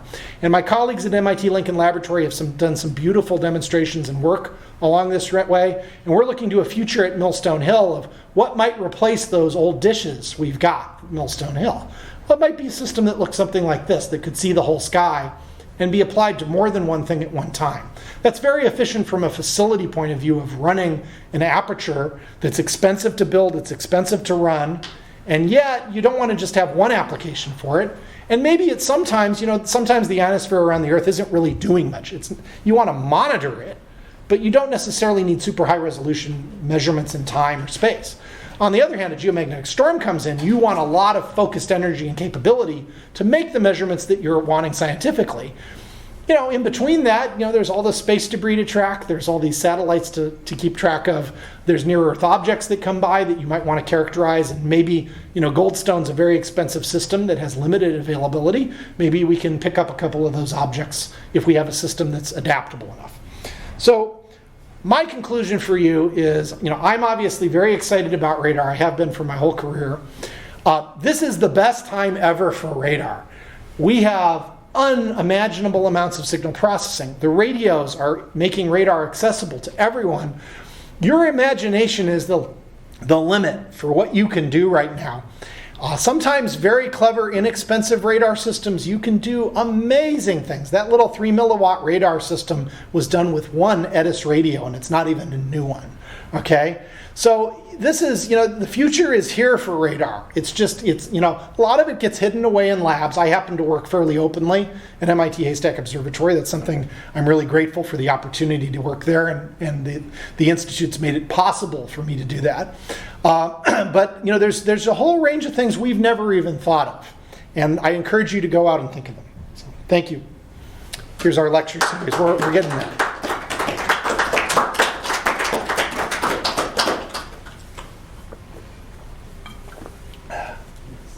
If there are questions, I'm happy to answer. If you think of them in a little bit, I'm happy to answer. Yes? Can you talk a little bit about radar evasive? What kind of, you mean, please be more specific about what you'd like to know, if you can. There are with special surfaces that scatter away, but then there are other techniques. Are there other techniques beyond that? There is a wide literature that you can search for on the internet on various techniques to create changes in your cross-section with the radar system. They are more or less effective depending on the kind of radar you're trying to use to look at a target. And it's not my area of expertise, and then it pretty quickly gets into areas where I want to maintain good relationships with the United States government. So I have limits on what I'd be willing to talk about that in any case. But underneath it, when you get down to it, you want to figure out how to add up all the electrons so the energy doesn't come back to the radar system, right? Or that the energy never gets to the radar system, or the energy goes away. So you can imagine there's lots of ways to do that, and there is a huge amount of effort in the world devoted to this, and has been for quite a long time. And it's not the only thing that's relevant to systems and technologies. People have put a lot of money into it. One of the colleagues that I knew that was doing a lot of passive radar worked for Lockheed, and his management would always go, don't get up and say that you've got radar systems that are relevant to stealth, right? Because we've got multi-billion-dollar programs in stealth, and you're coming up here and you've got this piddly little radar program, and we don't want the sponsor to take away our multi-billion-dollar programs because you get up and say something that isn't really relevant to the actual situation in the world. So these types of things are fashionable as technology develops, and it's a leapfrogging effort, and I certainly have a lot of respect for all the people who've worked on this behind the scenes. Radar is a thing where there's lots of untold stories.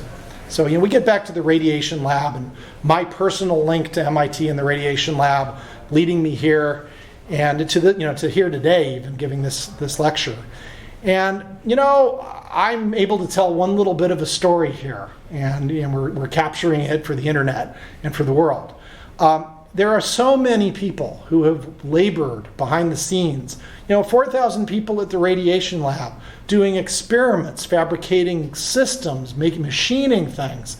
And all these stories of radar, some of them we have, some of them we know have. There's a very nice book on planetary radar that was put out. But a lot of the stories have been lost to history, or are in the process of being lost to history. And a lot of them are behind closed doors in vaults in different countries. The German radar program was not widely appreciated in the West till far after World War II at how advanced they were. Similarly, I don't think we appreciated the Soviet Union's work in radar until things kind of fell apart in the Soviet Union, and you had many of the scientists came to the United States, and were gratefully hired. They got jobs and came here, and we benefited from them needing an opportunity. And so those stories are hidden away, and we don't know about them always.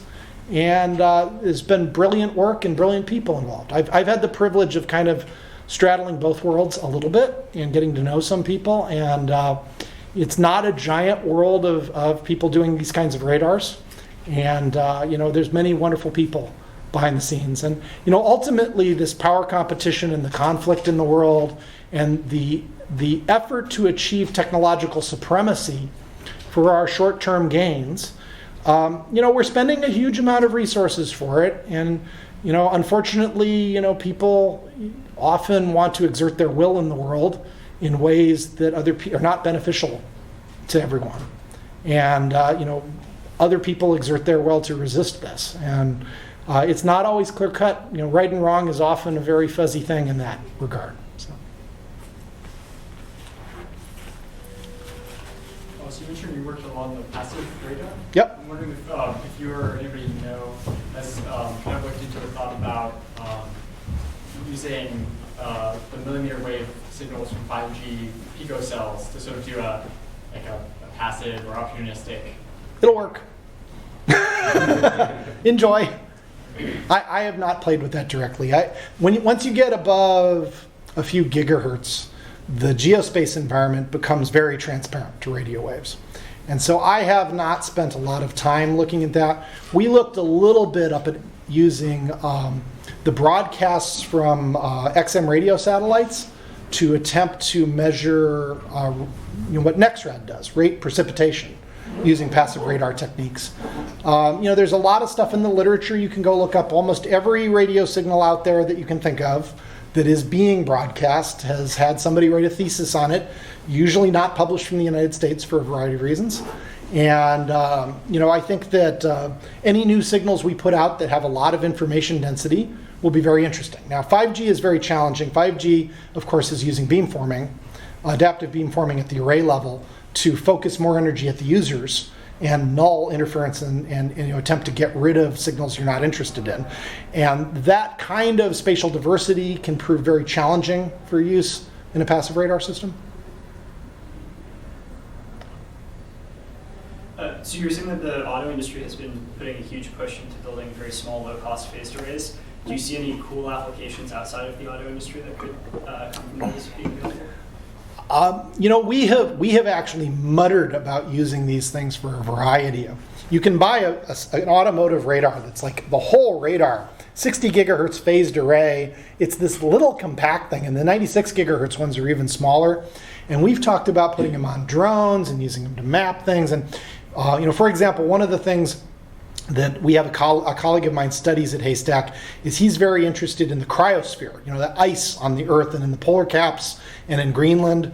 And it's very interesting to think about like surface mapping of icebergs, for example, very efficiently. You can use LiDARs for that, so sometimes there might not be a big advantage to doing it with the radar. But yeah, we've actually talked about how do you actually use some of these things to do interesting things. And I don't know, this is sky's the limit if you can imagine something interesting. One of the things that I think is a little underexploited potentially is attempting to build systems that use the spectral diversity we can achieve now to, say, do medical imaging. That's an area that you're looking at very complex dielectric tissues. And you can, if you operate at high enough frequency, you can get a fair amount of resolution, but you have poor skin depths.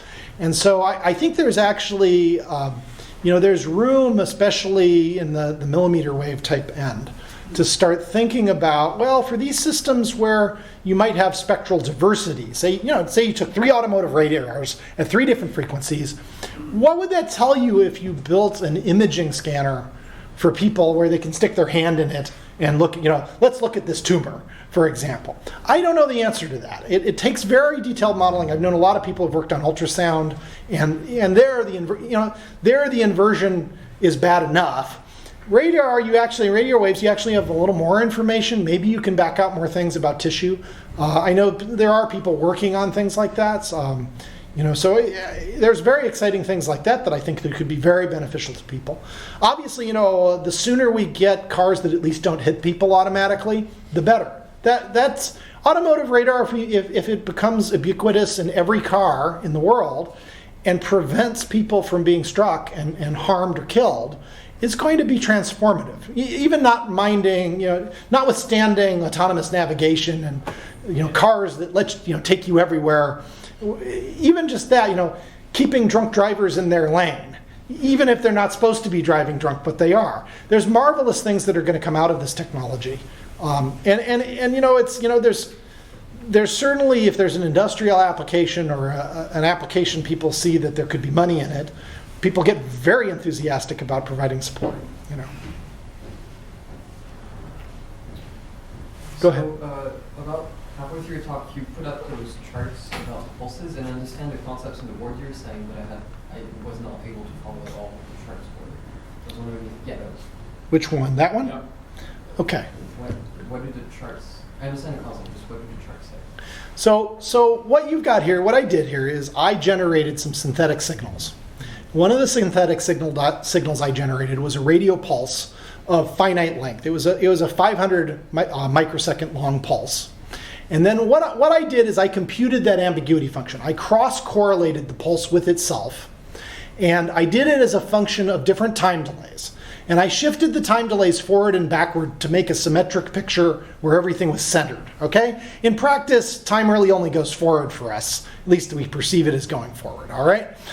Then I also shifted it in Doppler shift and did that correlation. And so the color plot you see there is the correlation response of that pulse relative to itself as a function of the delay in time and the Doppler shift.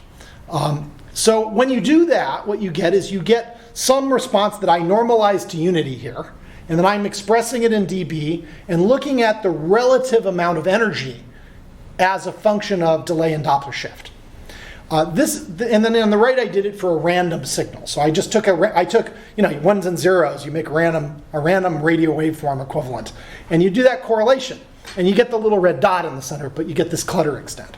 So this is a representation for two signals I could use to do radar of the relative performance of that radar waveform in its ability to make a measurement. You can think of this as the equivalent, if you're familiar with it, of the optical point spread function of a signal or of light. It's the idea is essentially, if I have a radar waveform and I send it, and it creates a lot of structure in Doppler inherently, and it interacts with the target and comes back to me, even if the target has a very simple single Doppler shift, I'm going to get a signal back that looks like that sync function, for example, if I send the single pulse. So interpreting the Doppler shift of the target can be difficult. The other thing is that this, you'll notice, there's a 3 dB width in Doppler shift right here. If you ask 3 dB down, what's the width of that in Doppler? There's a finite frequency extent in hertz that radar waveform produces when it makes the measurement. And so, that's a limit on how fine a Doppler measurement I can make.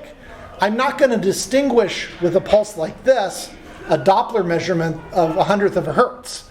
They're going to look this, if two targets are in my field of view and they're at the same range and they're both moving, one's moving a little different, and I hit it with this pulse, I'm not going to be able to tell the difference between the two targets in range if they're close together or in Doppler shift.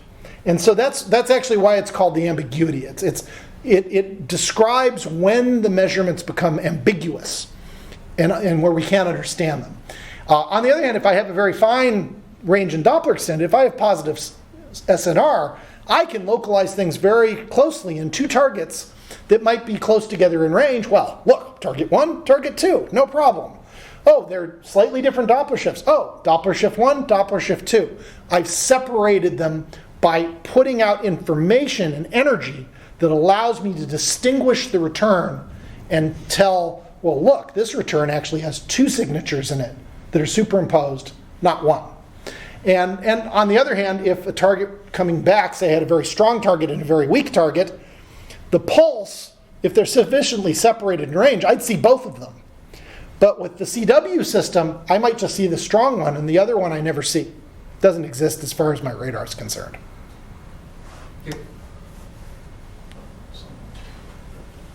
Yeah, what are your thoughts with that almost like exponential accumulation of like space debris? Like, are there any missions in the work to like do something about that? People take it very seriously. There are certainly some people looking at active methods of debris removal. I've forgotten the name of it, but there is a concept that says there is a point there is enough space debris, it causes more space debris. And when that happens exponentially, you eventually create a belt of debris such that you can't get through it with rockets. So you end up in a situation where a civilization is prevented from reaching orbit because you send a rocket up and it gets hit by space debris and destroyed. All right? Space is really big and really empty. Even with those dots, and there are lots of them when you zoom in. Right now, it's oh, I've got a paint flick, and then in the next cubic kilometer, I've got a paint fleck. You know, it's kind of like if we had this room and we put 1,000 people in this room, it would be really crowded, and I couldn't walk around the room but for stepping on someone's toes. On the other hand, you know, where we are now, I could walk around the room quite a bit, and I wouldn't step on anyone's toes. So one thing to realize about space stuff in orbit is there's different altitudes. So if I took the levels of this building and I scattered all of us in this room across 4 levels of the building, now all of a sudden the odds of one of us stepping on each other's foot becomes quite a bit lower, right? Space is still like that, all right? It's still fairly empty. But we do need to pay attention, and we do, you know, these days, everything that goes up, there's a cleanliness protocol for making sure stuff doesn't fall off of it. We care about deorbiting everything. You have to have, you know, deorbit plans and end-of-life plans for all satellites. And, you know, everybody's trying very hard to do that. Now, you know, on the other hand, every so often somebody shoots off an ASAT weapon and creates a lot of debris. Or there are collisions. You know, you get a situation, you have a satellite, it can't maneuver anymore because it broke, maybe because of space weather. And it's on a collision course with something you care about that's an operational satellite that maybe has no ability to maneuver, or you can't maneuver it in time, and boom, you've got a collision. So it's an important thing for us to be aware of. I'm sure there are clever people coming up with audacious schemes about how to remove stuff. You know, put up a lot of fluffy stuff with a motor on it, catch a bunch of stuff and deorbit it, well, and burn it up. Right? That's one way to do it, probably. I'm sure there are lots of concepts. You know, taking in space a concept from, ooh, I think this is an idea, I want to do it, to here is an operational system I can put in orbit and make that happen on a regular basis is an immense undertaking. And I don't think we're anywhere near, you know, intentional cleaning of the space junk. Maybe someday, you know, there may be a point it becomes a resource. Oh, let's go pick up that old satellite and you know, salvage the metal. I don't know. Well, thank you very much. I appreciate the opportunity to speak to you today.